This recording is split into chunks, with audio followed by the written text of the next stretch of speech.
Hello friends, what is up? Welcome back to another episode of If You Judge It By Its Cover. I got a little excited, got ahead of myself there.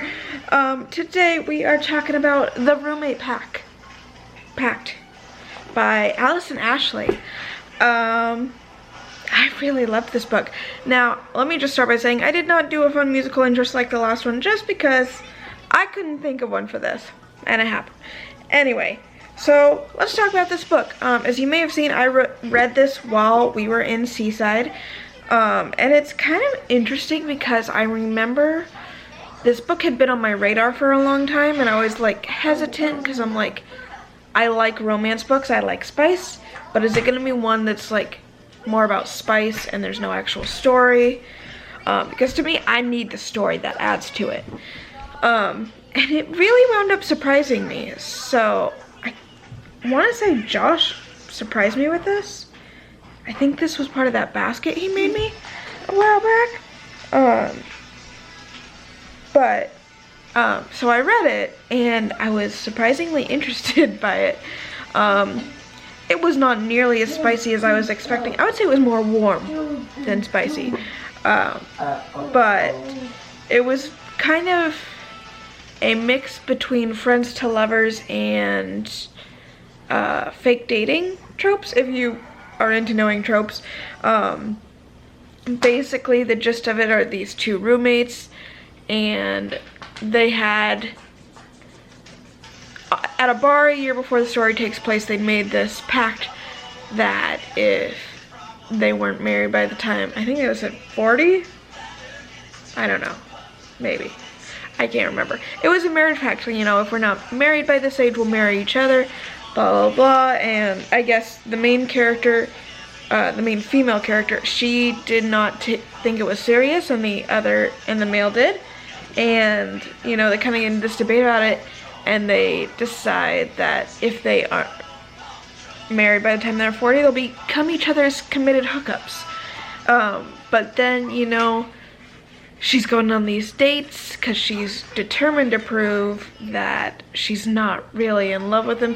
She's not in the beginning, but like, she's determined to prove to him that she's not sitting around fawning over him. And then he gets seriously hurt, and because she's a nurse, she winds up taking care of him. And throughout the process, he's very much a no emotions, no commitment kind of person. Oh, my battery's dying. Hold on a sec. Okay, I'm back with a fresh battery. Anyway, so he's very much a no nonsense, no commitment. He never brings a girl home.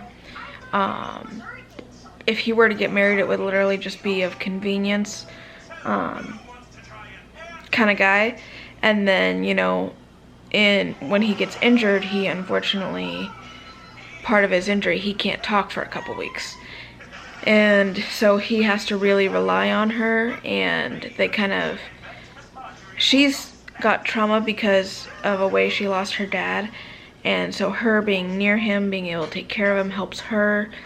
And then him having to rely on someone else, it kind of softens him up a little bit, and she recommends him to start journaling. And you know, he's kind of confused on how to do that, but he's not really a journal type of guy. So instead, and she says to him, write to anybody, write to me if you want to. And he had one of her old emails for like this bargain thing he was doing. And so he started, from his perspective, he started writing his journal entries as emails to her, telling her his feelings about his day, what he was struggling with, and how, you know, them connecting was affecting him. And it was a really cute thing, and you kind of got to see them shape and mold, and it was, I don't want to like spoil it, but it was a great book and I highly recommend it. Now if you're looking for super spicy, probably not gonna get you your fix, but there is some spice. I would say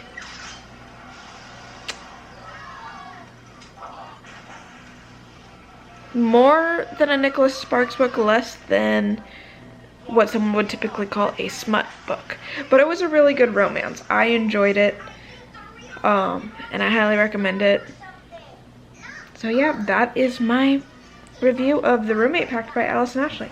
I actually don't know if this author has any other books, but if she does, I would very much like to read it. So, yeah. The funny part is the blurb on the front says, "Love is off the table." Yeah, that doesn't last long. Thank you for watching, guys. Bye.